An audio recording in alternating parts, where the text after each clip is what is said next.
Welcome to Maharashtra e academy basic mathematics important question सिरीजचं हे lecture number 4 आहे. आजच्या लेक्चरमध्ये आपण न्यूटन रॅप्सन मेथडचं न्यूमेरिकल सॉल्व्ह करणार आहे. मग लास्ट लेक्चरमध्ये सुद्धा आपण न्यूटन रॅप्सन मेथडचं न्यूमेरिकल सॉल्व्ह केलं होतं, पण तेच न्यूमेरिकल पुढे कंटिन्यू करते, पण थोडासा डिफरन्स इथे. तर ऑलरेडी आपण इम्पॉर्टंट क्वेश्चन सिरीजमध्ये बायसेक्शन मेथड, रेग्युलर फॉल्सी किंवा फॉल्स पोझिशन मेथड आणि न्यूटन रॅप्सन मेथड याचे न्यूमेरिकल सॉल्व्ह केलेले आहेत. पण इथे बायसेक्शन मेथड आणि न्यूटन रॅप्सन मेथडचे न्यूमेरिकल 100% एक्झाम मध्ये येतात. बायसेक्शन मेथडचे 2 न्यूमेरिकल येतील, एक 2 मार्क्सचं आणि एक 4 मार्क्सचं, आणि न्यूटन रॅप्सन मेथडचं एक न्यूमेरिकल एक्झाम मध्ये येईल 4 मार्क्ससाठी. अशा प्रकारचा क्वेश्चन तिथे मोस्टली विचारला जातो. By using Newton Raphson method find the root of cube root 100. बघा इथे त्यांनी अंडर रूट देतील किंवा क्यूब रूट देतील, फक्त व्हॅल्यू इथे चेंज करतील. सिंपल प्रोसेस तुम्हाला फॉलो करायची आणि न्यूमेरिकलला सॉल्व्ह करायचं आहे. बघा असेच तुम्हाला पुढच्या येणाऱ्या व्हिडिओचे अपडेट हवे असतील तर आपलं जे टेलिग्राम चॅनल आहे, टेलिग्राम चॅनल तुम्ही जॉईन करा. त्याची लिंक तिथे डिस्क्रिप्शन मध्ये अवेलेबल आहे. तसेच तुम्हाला एमएसबीटीचा सिलेबस, लास्ट इयरचे क्वेश्चन पेपर सोल्युशन आणि सब्जेक्टचे कोर्सेस हवे असतील तर आपलं जे ऍप्लिकेशन आहे महाराष्ट्र ई अकॅडमी, ते ऍप्लिकेशन तुम्ही डाउनलोड करा. त्याची लिंक तिथे डिस्क्रिप्शन मध्ये दिलेली आहे. बघा आता क्वेश्चन नंबर 5 सॉल्व्ह करू. Using Newton Raphson method find the root of cube root 100. बघा इथे काय दिलंय, क्यूब रूट मध्ये आपल्याला 100 इथे दिलेला आहे. बघा सर्वात पहिले इथे बाकी न्यूमेरिकल मध्ये काय होतं, डायरेक्टली इक्वेशन दिलेलं असतं, इथे इक्वेशन दिलेलं नाहीये. इथे काय करायचं, ॲझम्पशन करायचं. x इज इक्वल टू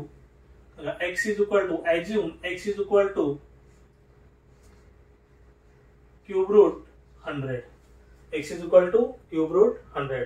आता अंडर रूट दिला असता तरी चाललं असतं, व्हॅल्यू कुठली असू दे, फक्त तुम्हाला इथे प्रोसिजर फॉलो करायची. आता बघा क्यूब रूट दिला, मी तर काय करू आपण, taking cube on both side. Taking, आता हा क्यूब रूट आपल्याला काढायचा आहे, तर काय करायचं, taking cube on both side. Taking cube on both side. Both side काय होईल, x cube is equal to, बघा क्यूब रूट आणि क्यूब काय होईल, गेट कॅन्सल होईल. इथे राहील काय, फक्त ओनली 100. काय होईल, इथे राहील 100. आता अंडर रूट दिला असतं, अंडर रूट 100, तर काय दिलं असतं, taking square on both side. Square root get cancel झालं असतं, x square is equal to 100 आलं असतं. लक्षात ठेवा, किंवा इथे व्हॅल्यू 25 असती तर एक्स स्क्वेअर इज इक्वल 25 किंवा x cube is equal to 25. इथे कुठली व्हॅल्यू दिले त्याच्यावर डिपेंड आहे. बघा सिंपल तुम्ही असे काही न्यूमेरिकल प्रॅक्टिस करू शकता. इथे फक्त व्हॅल्यू चेंज करा, 25 घ्या, 100 घ्या, 120 घ्या, जी पाहिजे ती व्हॅल्यू म्हणून तुम्ही व्हॅल्यू इथे चेंज करा. Taking cube on both side. बघा बोथ साइडला क्यूब घेतलं, काय आलं, x cube is equal to cube root, cube get cancel झालं, x cube is equal to 100 आला. इकडे शिफ्ट करतो, एक्स क्यूब शिफ्ट केल्याने काय होईल, निगेटिव्हचं पॉझिटिव्हचं काय होईल, negative. X cube is equal to 100 is equal to 0. बघा इकडे शिफ्ट केलं लेफ्ट साइडला, पॉझिटिव्हचं काय झालं, निगेटिव्ह झालं. आणि देन फंक्शन ऑफ एक्स, बाकी procedure normal. Function of x is equal to x cube minus 100. आपलं इक्वेशन नंबर 1. बघा इथे डायरेक्ट इक्वेशन दिलं होतं, इक्वेशन फक्त आपण इथे बनवलं. आता सेम प्रोसिजर फॉलो करायची. Put x is equal to 0 in equation 1. Function of 0 cube minus 100 is equal to, 0 cube minus 100 काय 100. आपल्याला व्हॅल्यू कशी पाहिजे, निगेटिव्ह पॉझिटिव्ह किंवा positive negative. Put x is equal to 1 in equation 1. Function of 1 is equal to x जागी काय येईल, 1 cube minus 100 is equal to, 1 cube का असेल, 1च असेल. 1 मायनस 100 का होईल, -99. बरं दोन्ही व्हॅल्यू निगेटिव्ह आल्या. अजून पुढे कंटिन्यू करायचं. Put x is equal to 2 in equation 1. put x is equal to 2 in equation 1.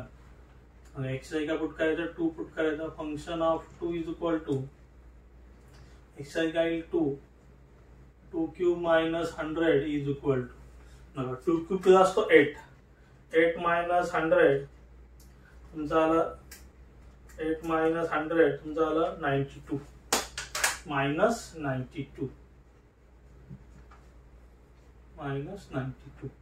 दोन्ही व्हॅल्यू निगेटिव्ह आल्या. आपल्याला निगेटिव्ह पॉझिटिव्ह पाहिजे आता, किंवा पॉझिटिव्ह निगेटिव्ह पाहिजे. आता निगेटिव्ह पुढची व्हॅल्यू पॉझिटिव्ह भेटली तर आपला रूट तिथे नाहीच असेल. पुढे कंटिन्यू करू. Put x is equal to 3 in equation 1. Function of 3 is equal to 3 cube minus 100 बघा 3 क्यूब आपला किती असतो 3 cube minus 100 minus 73 27 minus 100 minus 73 again value negative आहे. पुढे कंटिन्यू करू. Put x is equal to 4 in equation 1. Function of 4 is equal to 4 cube minus 100 is equal to बघा 4 cube किती असतो 64 4 क्यूब 64 मायनस 100 36 मायनस 36 ही value पण निगेटिव्हच आहे minus 36. Last इथे आपल्याला आन्सर भेटेल आता. Put x is equal to 5 in equation 1 बघा function of 5 is equal to 5 चा cube minus 100 is equal to बघा 5 चा क्यूब किती आहे 125 बघा 5 क्यूब 125 मायनस 125 बघा एक व्हॅल्यू तुमची निगेटिव्ह आली एक व्हॅल्यू तुमची पॉझिटिव्ह आली म्हणजे रूट आपला लाईज कुठे आहे 4 आणि 5 च्या मध्ये आपला रूट लाईज आहे. तर ही व्हॅल्यू काय आहे मायनस 36 लेस दॅन 0 आहे 25 मोर दॅन 0 आहे मोर दॅन 0 म्हणजे मेन्शन करा रूट लाईज बिटवीन इथे मेन्शन करू रूट लाईज बिटवीन 4, 5 4, 5 4 आणि बघा फंक्शन ऑफ 4 ची व्हॅल्यू आली मायनस 36 फंक्शन ऑफ 5 ची व्हॅल्यू आली 25 म्हणजे निगेटिव्ह पॉझिटिव्ह आलं रूट लाईज बिटवीन 4 अँड 5. तर आपली न्यूटन रॅप्सन मेथड आहे मग आपल्याला इनिशियल रूटची व्हॅल्यू लागते. बघा रूट लाईज कुठे आपला 4 आणि 5 मध्ये लाईज आहे. इथे डायग्राम मी शो करतो. डायग्रामने शो करतो इथे 4 इथे 4 आहे इथे 5 आहे फंक्शन ऑफ ऍक्च्युली हे अगोदर डायग्राम ड्रॉ करा ऑलरेडी ते फॉर्म्युला लिहिला आहे म्हणून मी इकडे घेऊन घेतो. रूट ची डायग्राम ड्रॉ करून घेतो. ऍक्च्युली इकडे फॉर्म्युला लिहिला होता मला इकडे लिहायचं नव्हतं काय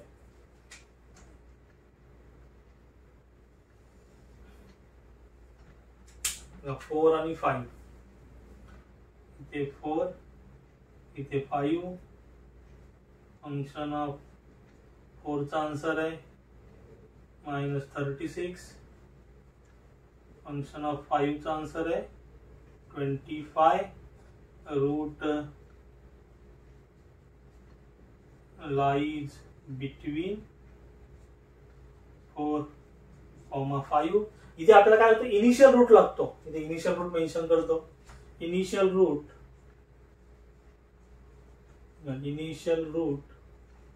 x0 इज इक्वल टू बघा आता कुठे रूट लाईज आहे आपला 4 आणि 5 च्या मध्ये लाईज आहे. आपली इथे काय 4 आणि 5 च्या मध्ये लाईज आहे. इनिशियल रूटची व्हॅल्यू काय घ्यायची 4 घ्यायची x0 इज इक्वल टू 4. आता इथे आपला डेरिव्हेटिव्ह आले तर हा फॉर्म्युला आपल्याला यूज करायचा आहे. Function of x is equal इथे काय केलं फक्त x च्या बेसला n लिहिलेलं आहे बस बाकी काय नाहीये. x च्या बेसला काय n आहे. फंक्शन ऑफ x ची व्हॅल्यू काय x क्यूब मायनस 100 याची डेरिव्हेटिव्ह फाइंड आउट करू. Differentiate with respect to x dy dx of function of x is equal to dy dx of x cube minus 100. बघा dy dx of function of x याच्यामध्ये असं लिहू शकतो f dash of x is equal to बघा dy dx of x raise to cube bracket open केलं dy dx of x cube म्हणजे हा जो फॉर्म्युला आहे डेरिव्हेटिव्हचा dy dx of x raise to n हा वाला फॉर्म्युला यूज करायचा. बघा nx n ला पुढे घेतलं nx raise to n minus 1. आता इथे n ची व्हॅल्यू किती आहे 3. इथे 3 ला पुढे घेतलं 3x n मायनस 1 3 मायनस 1 काय येईल 2 मग 3x स्क्वेअर देन मध्ये मायनस साइन. बघा dy dx of any constant derivative म्हणजे काही कॉन्स्टंट असेल डेरिव्हेटिव्ह का असते 0 असते एनी कॉन्स्टंट डेरिव्हेटिव्ह 0, 100 ची derivative 0. F dash of x is equal to 3x². 3x² minus 0 काय येईल? 3x². या दोन व्हॅल्यू आहेत तुमच्या इथे. त्या दोन्ही व्हॅल्यूचा यूज इथे करायचा आहे. फंक्शन ऑफ एक्स आणि F dash of x. Same using Newton-Raphson method, n is equal to 0, 1, 2, 3. x बेसला n plus 1 is equal to x n बेसला n, x चा बेसला n. बघा function of x, function of x तर काय केला? बेसला n लिहिलेलं आहे. इथे काय करायचं?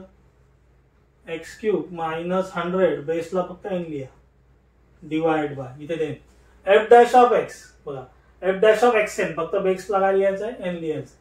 इथे काय होईल? 3x² बेसला n, x n plus 1 is equal to, इथे आपल्याला एलसीएम फाइंड आउट करावं लागेल. बघा एक्स च्या बेसला काय ना म्हणजे काय असणार? 1 असणार. आता बघा याचा बेस फाइंड आउट करू. असं आपण बेस सेम करून घेऊ. 3x² इंटू 1 काय होईल? बघा 3x² इंटू 1 काय होईल? 3x². 3x² इंटू 1 काय होईल? 3x² आणि बेसला इथे n. याला इकडे क्रॉस मल्टिप्लाय करू. बघा x बेसला n आहे तसंच, याला इकडे मल्टिप्लाय केलं तर काय होईल? 3x² बेसला n तुमचा आहे तसंच, देन मध्ये मायनस साइन. 1 ला इथे मल्टिप्लाय केलं तर काय होईल? सेम तीच व्हॅल्यू राहील.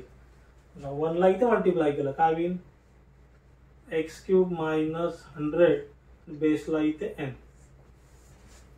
x n plus 1 is equal to, बघा xn ला आतमध्ये मल्टिप्लाय केलं तर काय होईल? xn ला मल्टिप्लाय केलं आतमध्ये तर xn, बघा 3 तुमचं आहे तसंच, xn इंटू xn² काय होईल? xn चा क्यूब काय होईल? xn चा क्यूब मायनस, बघा प्लस मायनस काय होईल? मायनस. बघा इथे प्लस मायनस काय होईल? Minus. Minus xn³ minus minus काय होईल? Plus 100 plus 100 plus 100. देन इथे बेसला 3x² बेसला n. बघा x बेसला n plus 1 divide by 3x² बेसला n. आता बघा 3xn³ मायनस xn³. बघा 3 मधनं 1 गेला, इथे काय ना म्हणजे इथे किती व्हॅल्यू असणार? इथे 1 व्हॅल्यू असणार. 3 इथे 3xn³ आहे, इथे काय 1xn³ आहे. 3 मायनस 1 काय होईल? 2. इथे काय होईल? 2xn³ 2xn³ plus 100. म्हणजे तुमचं झालं इक्वेशन बनलं आपल्याला प्रॉब्लेम फाइंड आउट करण्यासाठी. आता एकदम सिंपल आहे. याचा यूज करून पुढे आपल्याला न्यूमेरिकल सॉल्व करायचं आहे. First iteration,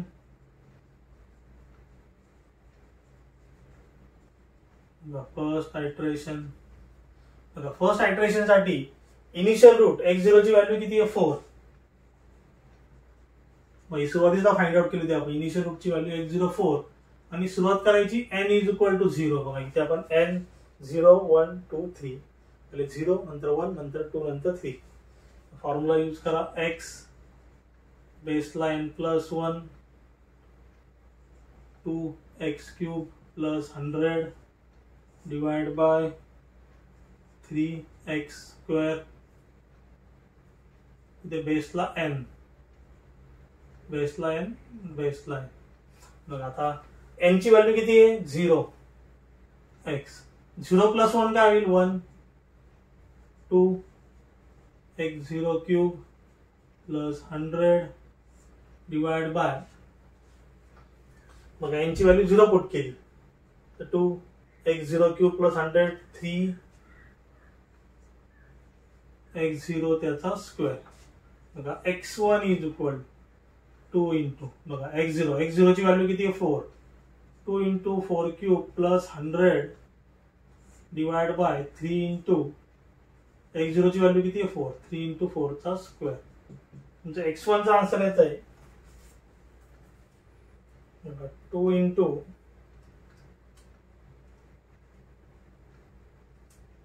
4 2 into 4 cube plus 100 divided by 3 into 4 चा स्क्वेअर 3 into 4 चा स्क्वेअर आलेला आन्सर आहे 4.75. x1 चा आन्सर आला 4.75. डेरिव्हेटिव्ह इम्पॉर्टंट आहे, बाकी सेम न्यूमेरिकल एक्झाम मध्ये येतील. x1 is equal to 4.75. Then second iteration करू.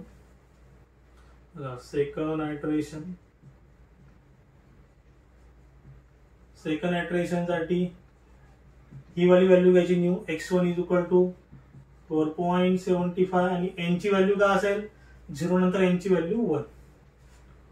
सेम फॉर्म्युला x बेसलाइन प्लस 1 2 xn चा cube plus 100 divide by 3 xn चा स्क्वेअर इज इक्वल टू. आता बघा सेम n ची व्हॅल्यू किती 1 आहे. इथे बघा n ची व्हॅल्यू किती 1. 1 प्लस 1 काय होईल 2. x2 is equal to 2 into n ची व्हॅल्यू किती 1 2 x1 cube plus 100 divide by 3 n ची व्हॅल्यू किती 1 3 x1 चा स्क्वेअर.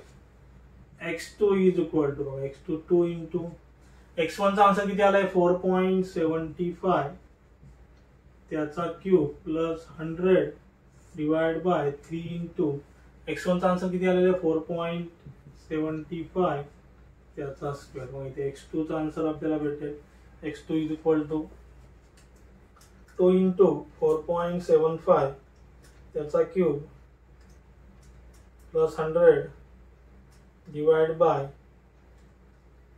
3 इंटू 4.75 त्याचा स्क्वेअर. आन्सर येत आहे 4.64. ऍटलिस्ट तुम्ही पॉईंट नंतर 3 डिजिट तरी यूज करा. मी ते 2 डिजिट यूज केले 4.64. 3 डिजिट तरी ते यूज करा. अच्छा मी सुरुवातीला जे 2 डिजिट यूज केले तुम्ही 3 डिजिट तरी ते यूज करा. x2 is equal to 4.64. आता लास्ट कॅल्क्युलेशन करू. थर्ड आयट्रेशन.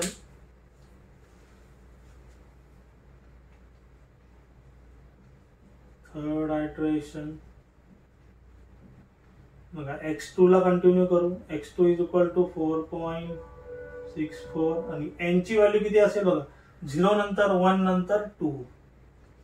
सेम फॉर्म्युला x बेसलाइन plus 1 then 2 xn cube plus 100